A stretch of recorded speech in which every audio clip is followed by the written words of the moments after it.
O estrondo começou. O despertar dos titãs colossais finalmente aconteceu. Aquela cabeça do Eren assim, ó, e aí reconectando, ele fazendo assim, depois aquela caveira colossal aparecendo, que animação fabulosa. Já não começa, porque o CGI dos colossais tem isso e aquilo. Não vem encher meu saco. Não vem encher meu saco hoje que eu tô feliz. Vambora então pro review completaço do episódio 80 de Attack on Titan. Já tá inscrito no canal? Aproveita logo nesse momento aí, ó, pra tá inscrito, beleza? Vambora! Já no começo do episódio, galera, a gente tem uma reanimação da luta do Grisha contra a Frida. Lembrando que a gente já teve essa luta animada pela Wit Studio e agora a gente tem essa nova versão que a gente até achava que não poderia ter por conta dos acontecimentos do episódio passado, já que a luta ela meio que foi cortada, só que graças a Deus a gente teve essa reanimação feita pelo Estúdio Mapa agora nesse episódio. Grisha arrancando o braço, ela...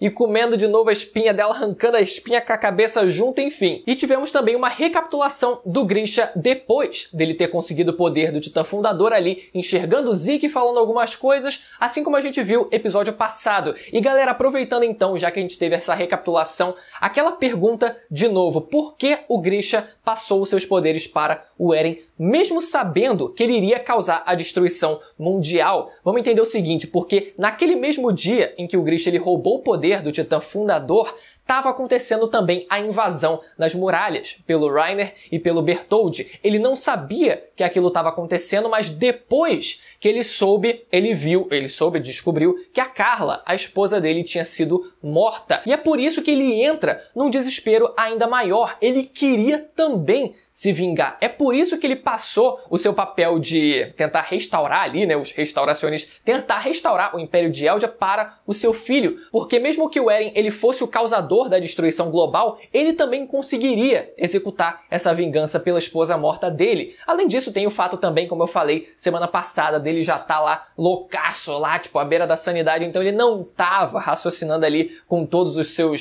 seus neurônios, além do fato de que a gente não viu, assim como o Eren ele fala no começo desse episódio, a parte onde o Eren come o pai dele, que a gente não sabe, mas pode ter sido também o caso do Eren ele ter jogado alguma memória futura para o seu pai, para que deixasse ele ainda mais louco naquele momento e assim passasse de vez finalmente o poder para o Eren. E o último fator é na fala do Grisha dizendo para o Zeke tentar parar o Eren. Ou seja, no fundo o Grisha talvez ele acreditasse que o futuro ele poderia ser alterado. E por isso que ele fala isso pro Zeke. Ele fala, pelo amor de Deus, pare o Eren. E é por isso que ele passa o poder pro Eren. Ele vai executar a vingança, mas quem sabe ele possa ser parado de destruir o resto do mundo inteiro. Galera, eu ainda quero fazer, talvez ainda essa semana, um vídeo separado só falando sobre essa questão da viagem temporal, paradoxo, enfim, para tentar esclarecer todas as dúvidas da forma mais simples possível. Então, se você tiver alguma dúvida, pode deixar nos comentários que aí eu vou pescando algumas coisinhas e vou levantando num próximo vídeo, beleza? E voltando aos caminhos, a gente vê o Zeke tentando ordenar a Ymir a executar o plano de eutanásia. E nesse momento o Eren entra em desespero, porque assim como o Zeke ele disse, depois disso o Eren ele não teve acesso a todos os mínimos detalhes do futuro. Ele soube algumas pequenas coisas, algumas informações chaves, mas por exemplo, que ele ficaria ali preso, isso pegou ele desprevenido. Ele ficou meio que ali, caraca, a Ymir tá quase executando o plano do Zeke. Eu preciso me libertar, senão eu não sei o que vai acontecer. Então ele não sabia desses mínimos detalhes e é por isso que ele entra nesse desespero. E galera, que cena absurda! Inclusive, nessa cena do grito do Eren ali, tentando se soltar no mais estilo Guts ali, ó, quando tava também tentando se soltar lá no flashback da Era de Ouro lá, arrancando o próprio braço, a gente vê aqui o Eren arrancando os próprios dedões da mão aqui para conseguir se livrar daquelas algemas. Que cena absurda dele conseguindo ali se soltar. Na época do mangá, maluco fez a comparação da mesma forma que... Foi a mesma comparação do Eren com o Guts ali, tentando os dois se soltarem. E é quando o Eren consegue chegar até a Fundadora que a gente finalmente conhece o seu passado. Toda a história de Ymir Fritz, começando inclusive num detalhe interessante, numa conversa na verdade, né, entre a Frida e a História, onde ela conta sobre a história de Ymir, que ela era uma pessoa gentil, enfim. Inclusive, uma curiosidade, o nome da personagem que a gente vê naquele livro, que a Frida ela tá contando ali a história pra história, na verdade se chama Krista, não se chama Ymir Fritz. E é por isso que a história ela decide, quando muda o seu nome, colocar o seu outro nome de Krista, porque era o nome daquela personagem daquele livro. É como se ela estivesse tentando ser aquela Ymir Fritz que ela conheceu através daquele livro, que era uma pessoa gentil, que ajudava os próximos, que se sentia realizada pela felicidade das pessoas à sua volta. E finalmente a gente entra no seu flashback de fato. A gente conhece ela como uma garotinha que ajudava as outras pessoas, mas que foi feita de escrava pelo Império Eldiano, que naquela época era nada mais do que um mini impériozinho, não dava nem para ser chamado de império. Era nada mais do que um singelo reino tentando ali saquear algumas vilas, enfim, e fazendo as outras pessoas de escravos. Então a Ymir, ela é capturada e feita de escrava pelo reino de Eldia. E assim como todos os outros escravos, ela tinha também a sua língua cortada. O que me leva a crer que eles não duravam tanto tempo assim, né? Porque se os escravos eles já não morriam de hemorragia, eles provavelmente não durariam o quê? Um mês até a infecção matar eles de vez. Ou até menos, tô chutando aqui. Detalhe também pra face desses escravos que nenhum deles possuíam olhos. E a gente vê isso que no final desse episódio muda completamente quando a gente finalmente vê os olhos da Ymir, mas que nesse momento nenhum deles tinham olhos porque nenhum escravo precisava ter uma identidade própria. Nenhum deles precisavam realmente se expressar de nenhuma forma, seja através dos seus olhos realmente, né, tipo, enxergando e dando aquela identidade. A gente sabe que olhos na ficção têm um poder muito grande, é por isso que personagens de anime têm olhos muito grandes, personagens da Disney têm também olhos muito grandes, né, animações da Disney, porque isso é uma representação clara de expressividade. Então, escravos não precisam se expressar de maneira alguma e também não precisam se expressar através da fala, não precisam de língua, não precisam falar e não precisam se expressar de qualquer forma. Então, depois da Ymir ter sido acusada por todas as pessoas à sua volta de ter deixado um porco fugir, o rei de Eldia decide ali deixar ela livre, transformar ela numa pessoa livre. Aquilo nada mais era do que um jogo para ele, um jogo de palavras, na verdade, libertando a Ymir, na verdade, para ela ser caçada pelos seus soldados, transformando aquilo em nada mais do que um mero entretenimento. E a gente vê ela correndo com flecha nas costas e uma flecha na perna, e numa hora em que ela cai, a gente vê um dos olhos dela sangrando ali, enquanto o outro começava a sair lágrimas, né? Então, tipo, aquele paralelo ali, de um lado saindo aquele sangue, do outro saindo lágrimas, até que ela finalmente encontra a árvore. Galera, que árvore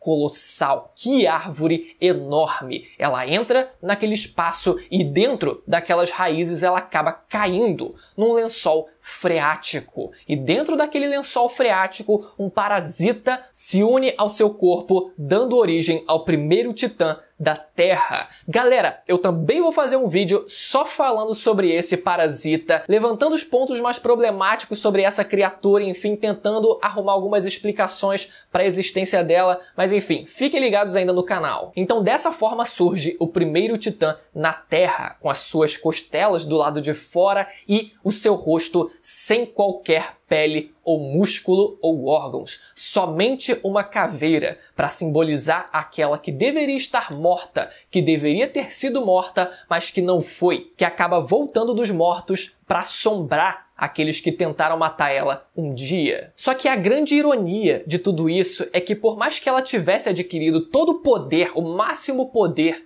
daquele mundo, que aquele mundo poderia oferecer, a cena que a gente vê em seguida não é ela tentando se vingar dos soldados, não é ela tentando voltar para matar o rei. Ela volta já num pequeno time skipzinho mais velha, e a gente entende que ela na verdade voltou a agir como escrava quase que por vontade própria. Ou seja, a prisão que ela tinha não era só física, mas era principalmente mental. Então ela volta a trabalhar para o rei. Ela acreditava que aquele era o seu papel, desde que ela foi transformada nessa escrava. E dessa forma, através do seu poder, ela ajuda aquele reino a se construir, a se transformar no grande império de Eldia, tanto ajudando na frente de batalha, né, conseguindo ali ajudar e dar suporte aos soldados, sendo a principal arma daquele reino, mas também ajudando na construção, na infraestrutura, em realmente transformar ali aquele reino num grande império, com toda a arquitetura também, que lembra muito ali o Império Romano, com estradas, enfim. Só que em um determinado dia, um soldado infiltrado entre os soldados do rei decide tentar matar o rei Fritz atirando uma lança de surpresa. Galera, isso fez referência ao filme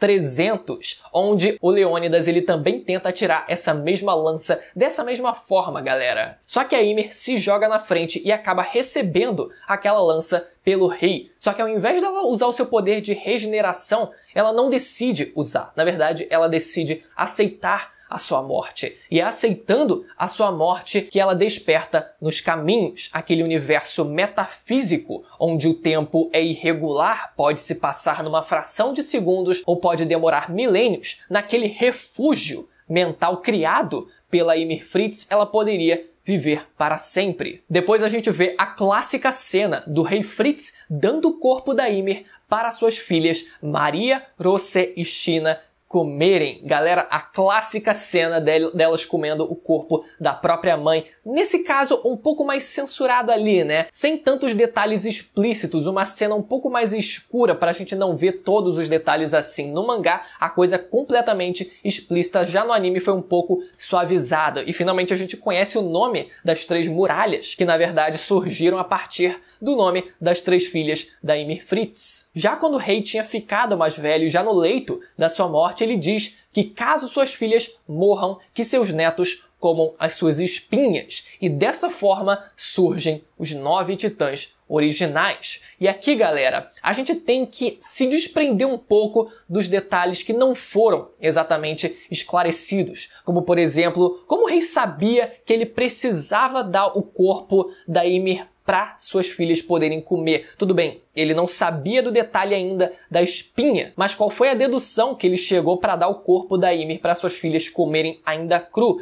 nem tendo cozinhado o corpo dela? E depois, como é que o rei ele soube que só precisava ser dado a espinha para alguma pessoa poder herdar o poder daquele titã? E mais do que isso, como exatamente surgiram esses 9 titãs originais? Na verdade, mais do que isso, por que exatamente 9 titãs originais? Será que os filhos da Ymir, cada uma teve 3 filhos e depois que os poderes eles foram passados, se transformaram nos 9 titãs originais, ali sendo os 9 netos da Ymir, que tem um parentesco mais direto com a Ymir Fritz? A gente não sabe por que só 9, por que parou em 9 exatamente, por que surgiram 9 e por que só parou em 9. E já nos caminhos através da narração do rei Fritz, a gente vê a Ymir Fritz moldando todos os titãs colossais das muralhas. Naquele tempo que se passa de forma infinita, ela trabalhou quase que infinitamente até moldar os corpos daqueles titãs colossais, mesmo depois de ter conseguido se livrar através da morte daquela prisão que era servir ao rei Fritz, ela ainda continuava agindo